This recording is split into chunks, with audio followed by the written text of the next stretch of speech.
just to tip everybody off, and you're going to figure out real quick that I'm going to be talking about DISC. DISC is a science. It's about 100-year-old technology, and it's not exactly 100, but there's a guy named Marston, I can't remember his first name, that did the science behind behaviors, studying behaviors. And I use DISC because it's a low level entry as to how people behave in this world, and understanding how they behave is the key to communicating effectively with that person. So it says selling with smarter with DISC, and what I'm saying is selling smarter with understanding how people behave in this world and the language that they understand. And I don't necessarily mean about do they speak French or English. I'm talking about the language of how they operate in this world.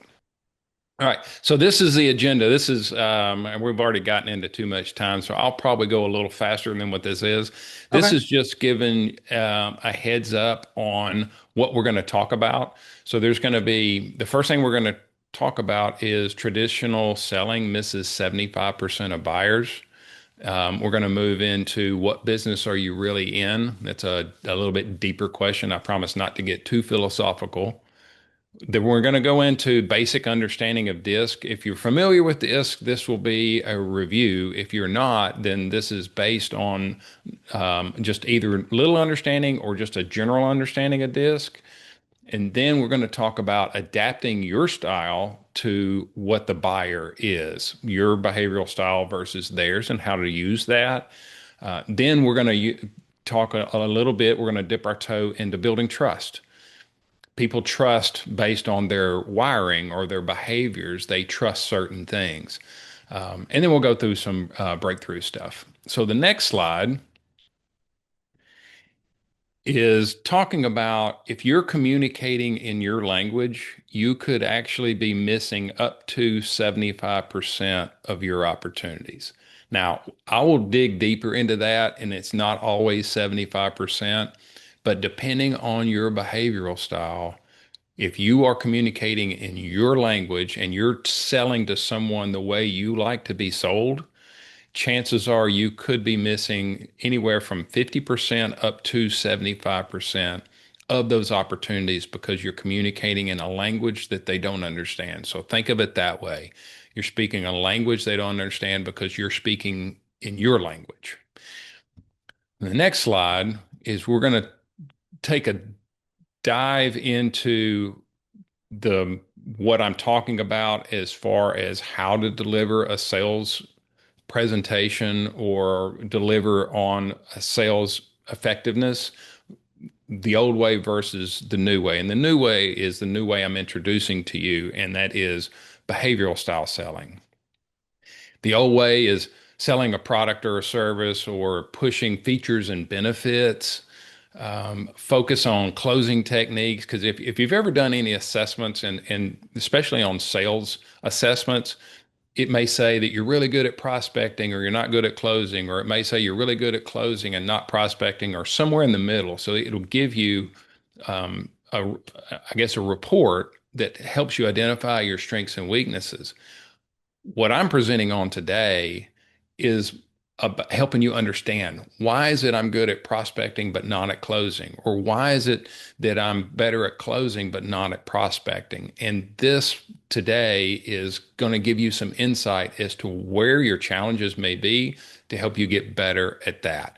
And that's what this slide's all about. So let's, Christy, if you'll move to the next one. People buy for their reasons and not mine. So we think about as two individuals, and think of yourself as business development or in sales or whatever your role is, and you're talking to an owner or a director or whoever it is that would be on the buying end of what you're doing, the sales or the service or products that you're selling. Think of them as people, and they have a life, right? They have a career and they have family. And as we all think about our lives, I do things for two reasons. I do one because I want to generate revenue so I can help provide for my family. I've got two kids in college, so I've got some financial things going on that require me to go out and make money. And then there's the other side of my business, the sheer appreciation for the work that I do. The people you're selling to have those same lives. And so understanding what's important to them, is it family? Is it prestige? Is it, and there's always money. So it's no matter who you are, everybody wants money. So what is it that's driving them? What is it? How do they operate in this world? And what are they trying to accomplish? And is it more family related? Is it more business related? Is it some of both? What does that look like? And so that is what I'm talking about. They have an agenda. It's not necessarily to buy the product to do the thing that needs to be done with whatever it is. It's why are they even there? Why is it they're working at this company? Who is it they're providing for? And what are the benefits of them doing the things that they do? So the next slide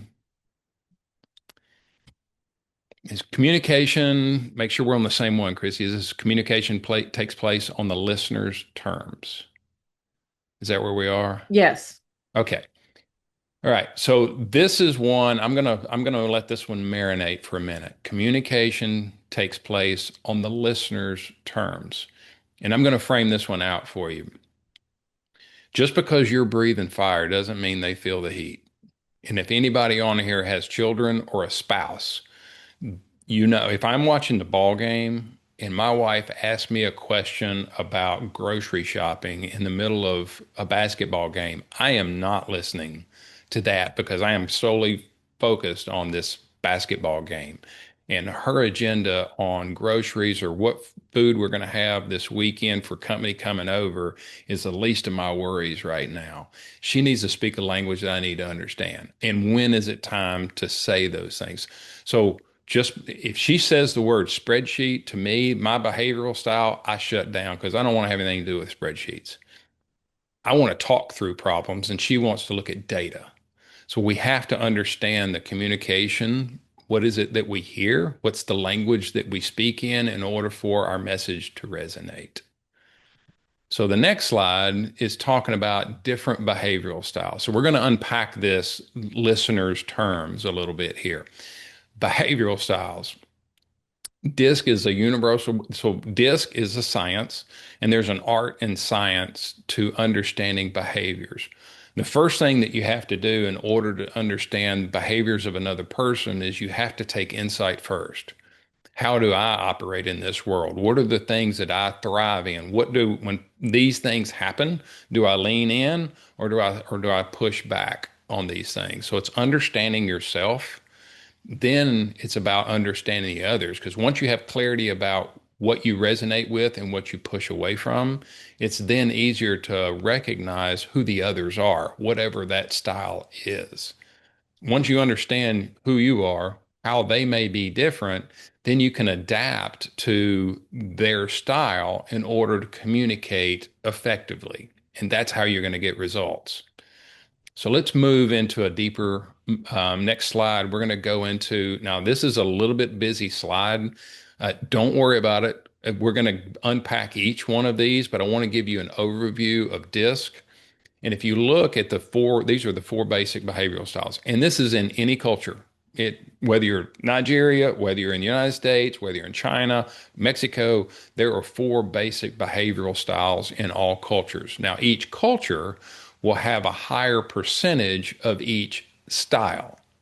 And these numbers that I have here are actually worldwide numbers based on TTI Success Insights. And that's the company that I use for all the DISC assessments that I do.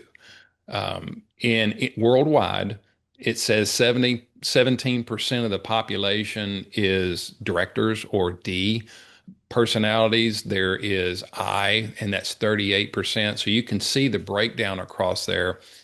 In separate cultures, you may find a higher concentration of another style. For instance, Asian cultures typically have a higher C or compliant, which is that blue one on the far right. In that culture, you see a higher percentage than 13%. In the United States, it's typically the I's and the S's that's real strong and we're people oriented.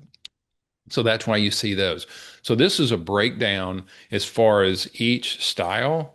And on the next slide is we're going to take a little bit different look into these styles.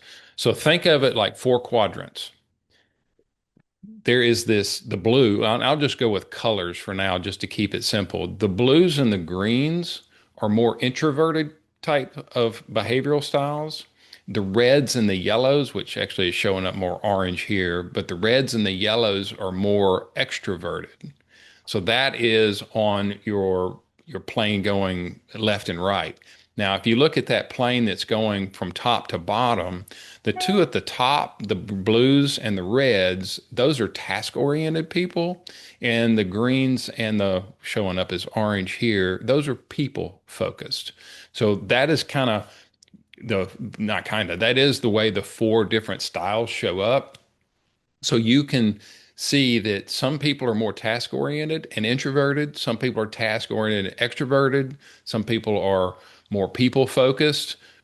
So there's this different quadrant. And on the far right, you can also see faster paced and slower paced. So D's and I's, they're extroverted, but they also operate at a faster pace. They walk faster, they talk faster, they have hand gestures, and the greens and the blues are more of a slower paced, slower in the way they talk, slower in the way they move, and definitely slower in the way they make decisions, right? So that is how the behavioral styles are mapped. And this is just a general overview of those styles. Now, to unpack each one of these, this gives you a basic understanding of those styles. So the director or the dominance style is dominant, decisive, direct. This is how they operate in this world. They're ambitious. You can read this. I don't want to read through all this. You can read through it while I'm talking, but these styles are all of it's about what you say and what you don't say. What they are listening for is results.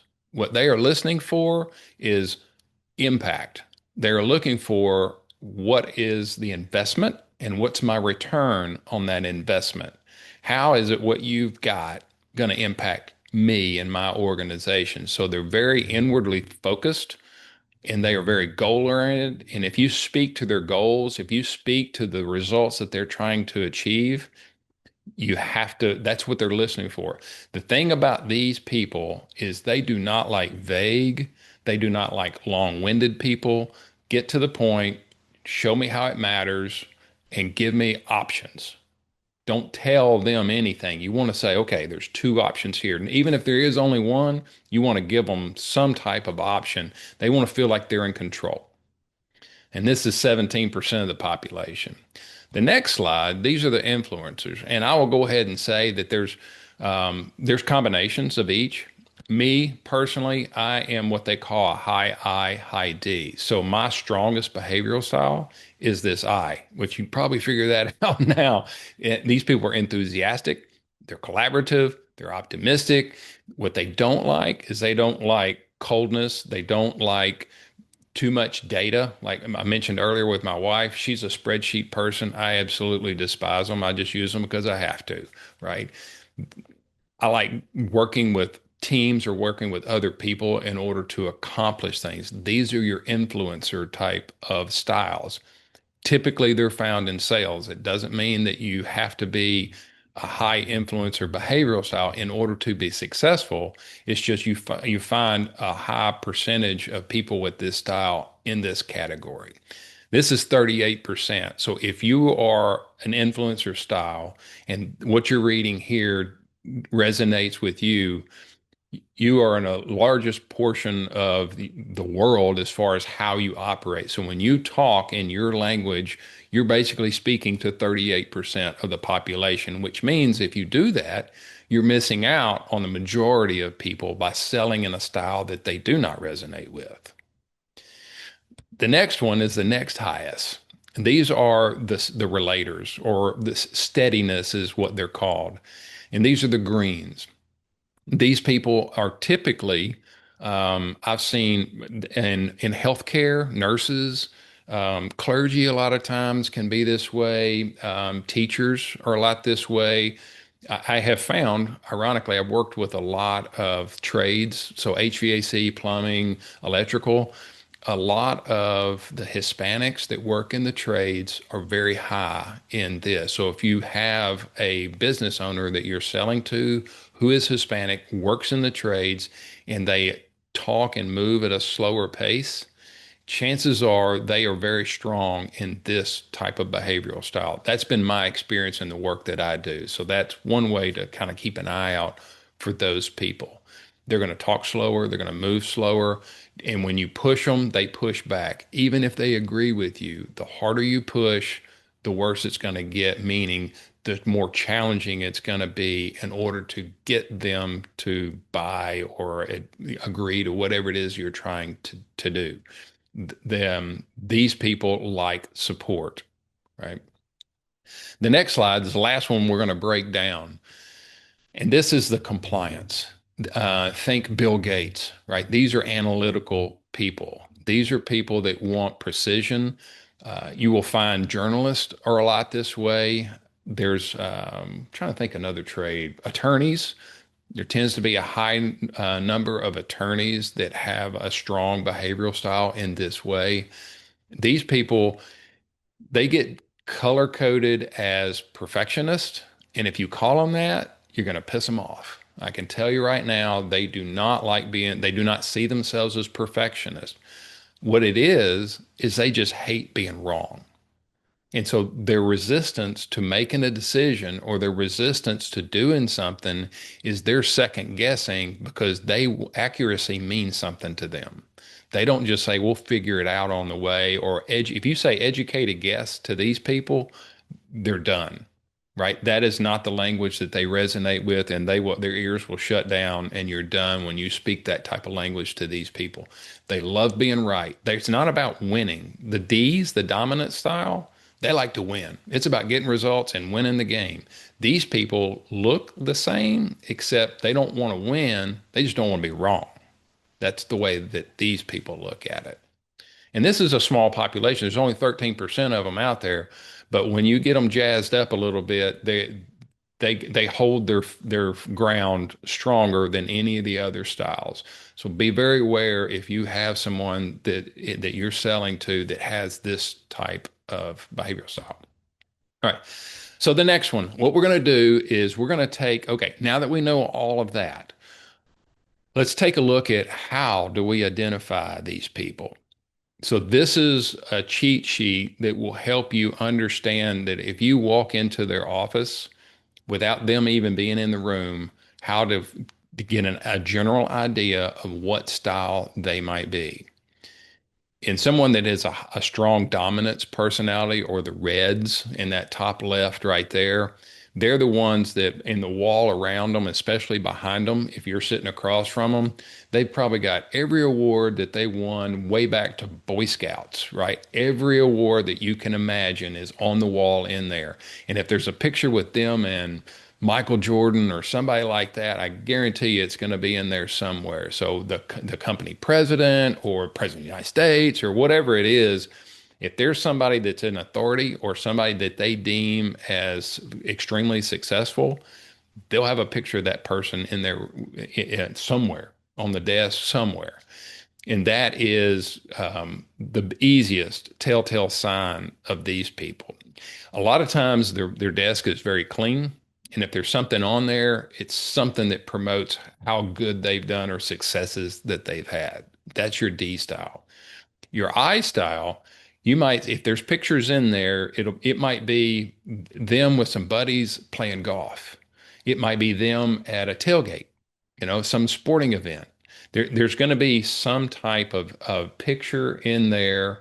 There's going to be something in there that's going to be what I call fun related, right? Where they went out and enjoyed life. Maybe it's a vacation or it's a cruise or something with family or friends. These are the type of pictures that you want to look for. They also will have some awards on the wall. So I'm a high I. If you look behind me, you can tell I'm a hunter, which is outdoors. It's something you do with friends. And these, in a way, are types of awards. to me, it's not about having these animals on the wall. It's the story that I can tell about when I was out with buddies and we went duck hunting and that bird, I remember that duck and we did this. And so they start sharing about the experience that they had with that. And that's a good way to warm up with this style of person is when you see those pictures, or if it's something like what's on the wall behind me, ask about that. Tell me the story behind that, not just, hey, that's a pretty duck. Tell me the story about the duck. And that's where you get them to lean in. Now we're going to get into the greens and the blues. The greens or the steadiness, they're more about family. So my wife, I am a high I, high D, the orange or the yellow and the red, and she's more C and S. And I'll just share a story with her. Pictures in, well, you can see what mine are, but in her office, she has pictures of family around the Christmas tree, pictures of her grandparents who've been gone for years, but she still has a picture of them on her desk at her office. And these are the S people. It's about family. It's about a slower pace. It's about feel and harmony with these people, not necessarily a complete harmony, but that is what they desire. So a lot of times these green or these steadiness people, they may be making a decision for harmony purposes. Harmony meaning they want peace, they want everybody to be family like at the work or whatever. So selling to them and leaning in on harmony with the steadiness at a slower pace, meaning don't push them, is the way that resonates with them. Now, the blues in the far right, those are compliance. Remember, these are the people that hate being wrong. So when you come to them, talking to them, present data. You can throw a fire hose of information at these people and they will take it. They will take any data, facts, figures, spreadsheets. They thrive in that type of stuff. So if you have any leave behinds or any article, if you're trying to get the attention of somebody who has this type of behavioral style, sharing information and quality information is very important. That they lean into that and they will read it. I don't know when they're going to read it, but I guarantee you, if they're interested, they are going to read any information, any data, any journals, whatever it is, the information you're trying to share with them. They will check it for validity, and they will embrace the information and they will consider it. So these people usually are quieter, very reserved. Data is their language. All right. Now that we've gone through behaviors, we're going to go into trust. The thing about this one, people are, what we've been talking about is how people are wired. We're wired to interact in a certain way. So think about wiring and trust. And I'm going to go back to the C's because I like to pick on the C's just because they're easy to pick on anyway. But C's want data. When there's a problem, the first thing they're going to do is they're going to ask for the data. They're going to go, is the spreadsheet correct? These are the ones that are typically accountants, the accounting department. These are IT. A lot of times you find them in IT. Attorneys, a lot of attorneys have this type of style. So think about those types of people and the ones that you're selling to, who is it that leans in on data? So if I'm an I and my language is words, mine is, hey, let's go out to dinner, or I got tickets to the whatever concert, inviting a C to that to enjoy that experience without there being some form of data first, they'll push back. They might actually want to go to that concert, but they'll push back because they're a data first before they're a personal relationship first. So I's and S's are about the people and the experience. The C's are about data. So in order to get them to go out to dinner or get them to go to a concert, you've got to sell them on the facts first and the data. That's where they trust. They trust data, not necessarily your words. You're not going to sweet talk those people. Same thing with the I's. Don't throw a bunch of data at them first. You want to lean in with the people and the experience, and you might want to ask them to go out to dinner or for lunch first to get to know each other, and then they'll decide if they want to accept the data. So, speaking a language that they understand in a way that they want to understand it and to receive it is how you're going to build trust. And this, right, this, I guess, this funnel that I've got here, it's not necessarily that consistency is the biggest thing. There is a way to build trust, but starting with consistency is the way that you build the competence, the connection, the character, the credibility in order to get the trust. These are all words that you're going to have at some point, depending on the style. Some are going to be stronger than others. Connection and character are going to matter more to the influencer styles than competency. Competency is a big dominance and compliance. The Reds and the Reds and the Blues are big on competence. That's a big one for them. Character is also a big one. Connection, meh, yes, but after you show your competence and your character, that's how you build the credibility.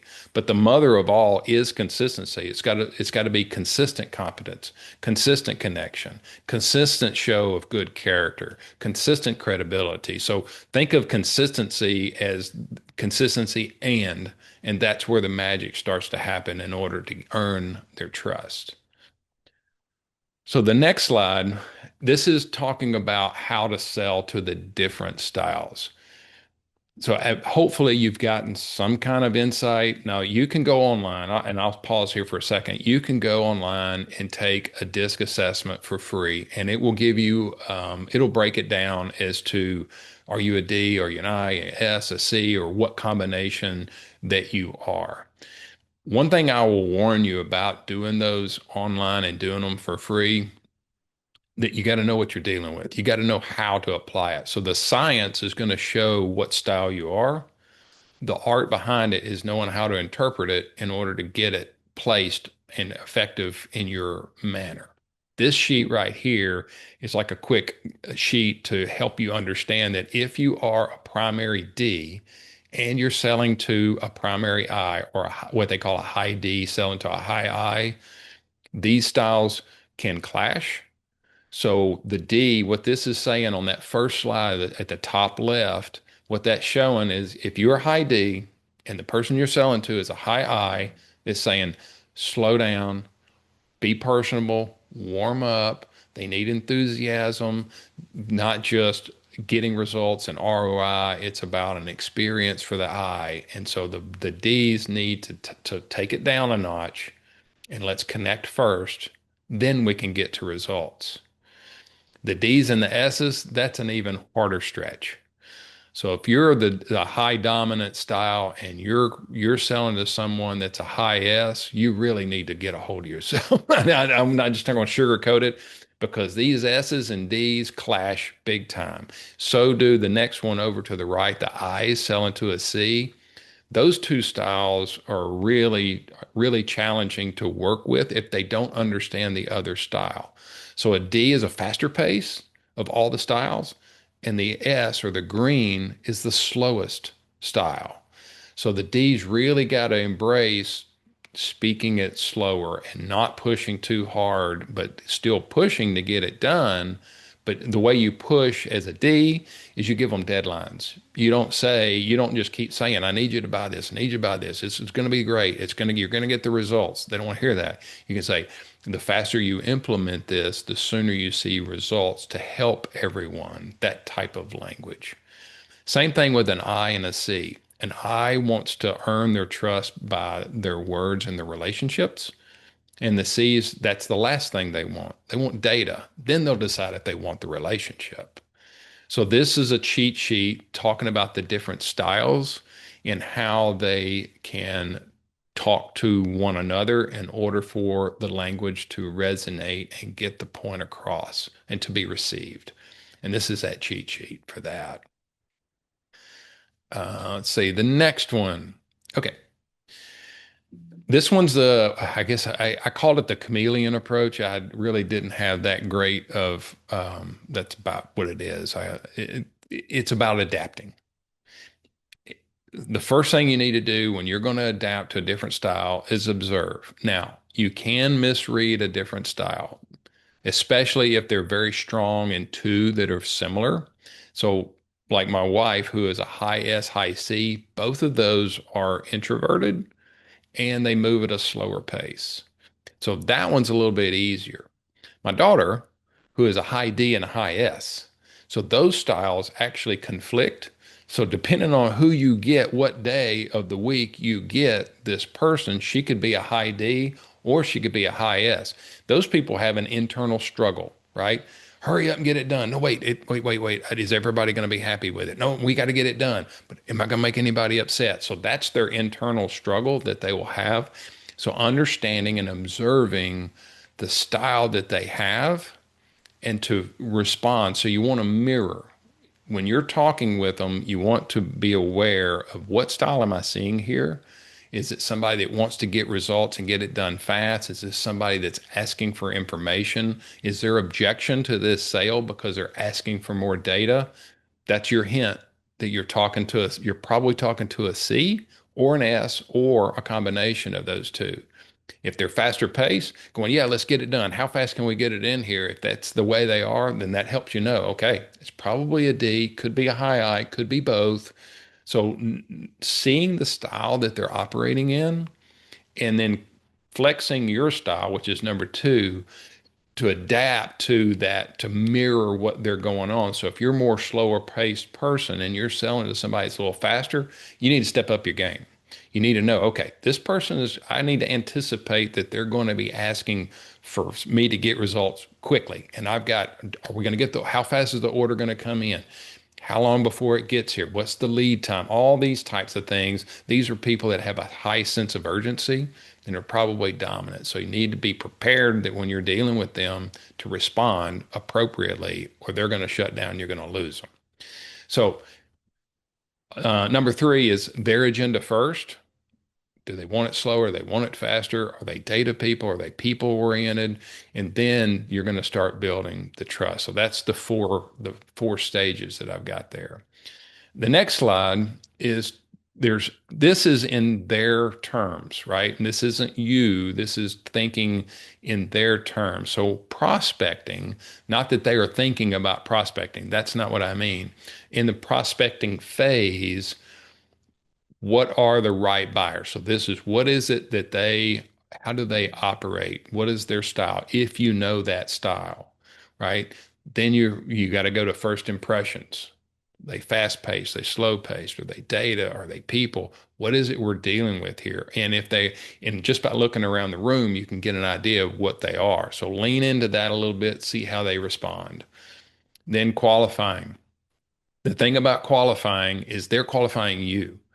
If you're not speaking in a language that they understand, they're qualifying, am I going to continue any kind of relationship and give you any kind of time with it? Then you've got to demonstrate it, right? You've got to be a chameleon, you got to act like someone that they want. You've got to adjust your style, maybe not.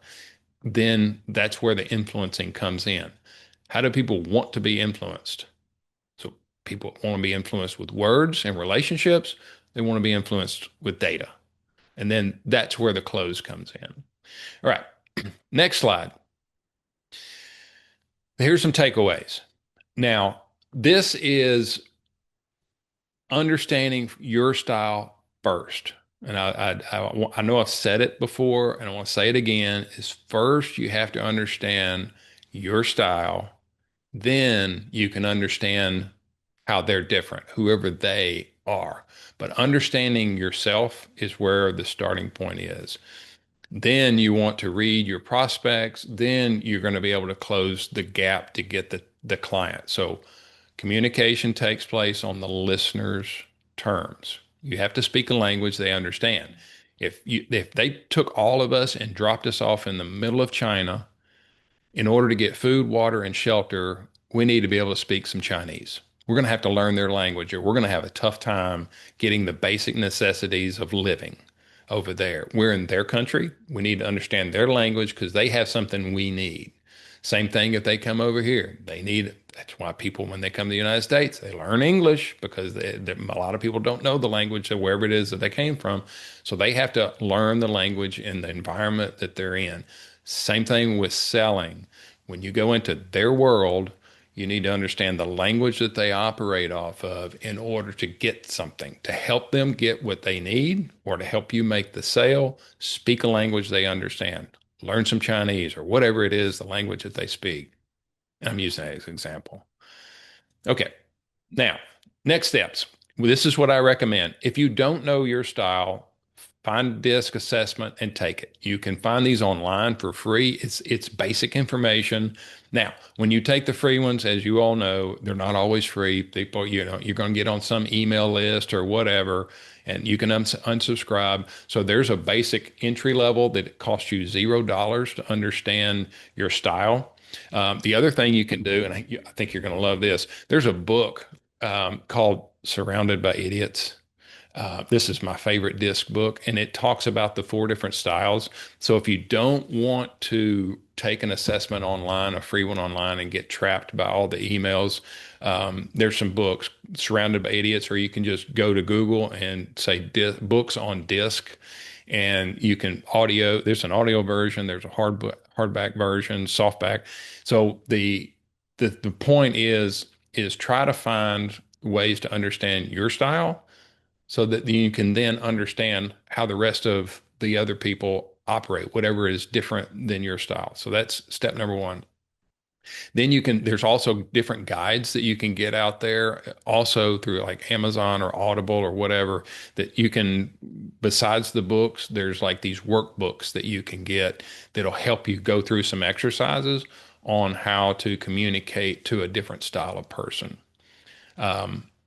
The other thing you can do, there's schedule a strategy session. I know there's some several people I've seen on the NIA website that are specialized in disc. I know there's one in Houston. I think I met with him. He's very knowledgeable. There's more than just him. There's myself, but there's people that do that type of work. Reach out to them and see if they're willing to spend 30 minutes or an hour kind of sharing on some things on disc. I will say before you do that, have an idea what your style is and what you're trying to accomplish before you connect with them. Excuse me. I think that's it. Let's see the last slide. Yeah, the last slide is thank you. So thank you. Yeah. So the work that I do, excuse me. Again, I do not do sales training. I'm a SEPA, so I'm an exit planner.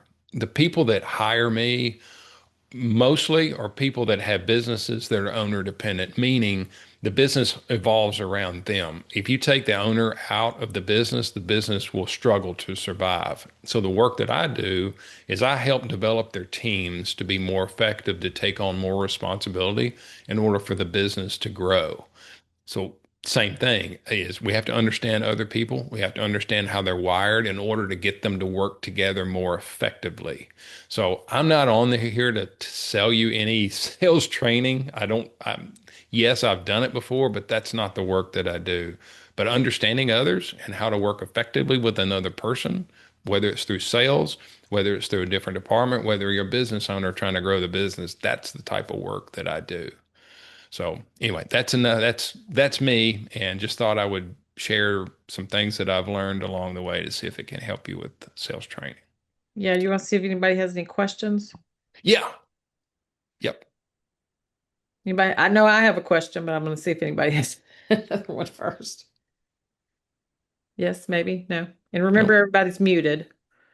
So, I'll just have a comment. I appreciate you doing this, Alan. Yeah. This is great content, and I like that you're you're laying, just kind of the wisdom behind it, right, and the little bit deeper dive into the disc Yeah.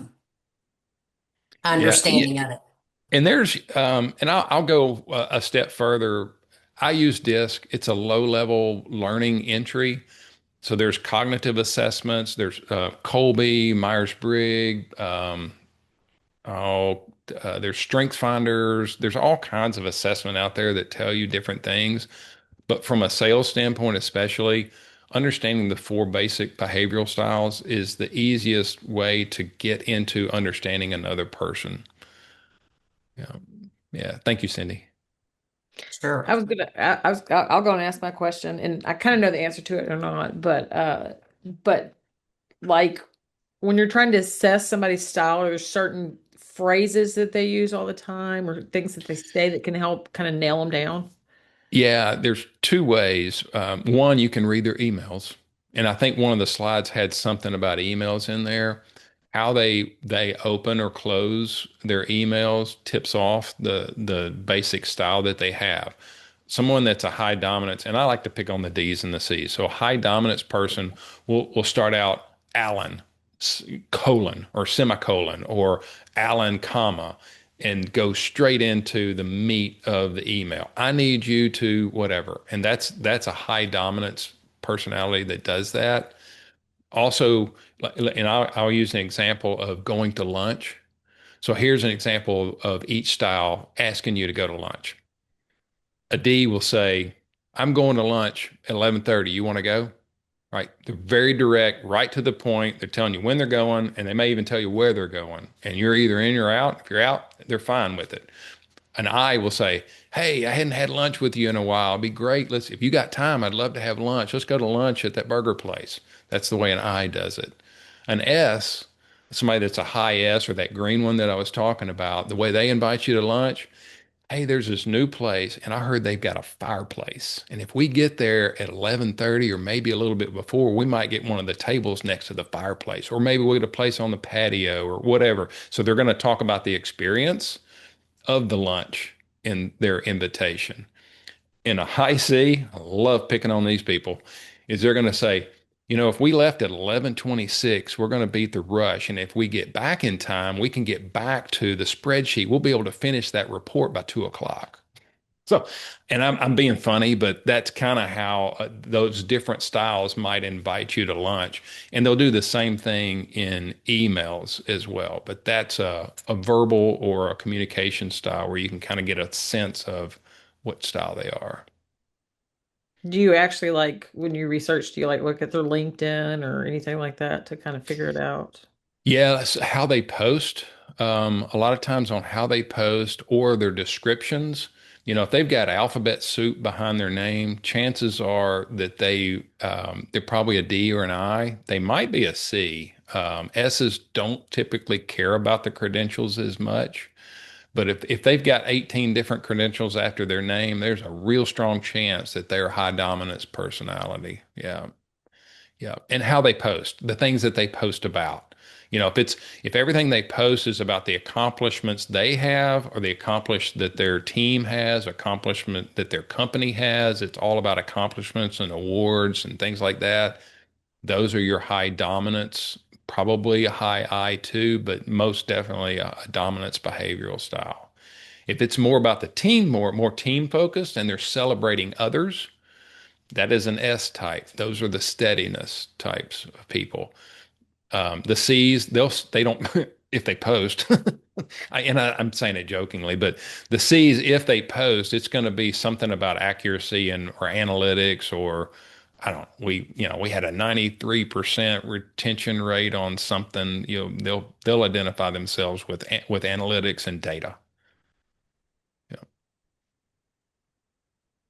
I would also say you might need to be cautious about trying to do an analysis based off of their posts because there's so many kind of autopilot programs out there Sure. Mm, that post for you on a calendar basis out of a library of content.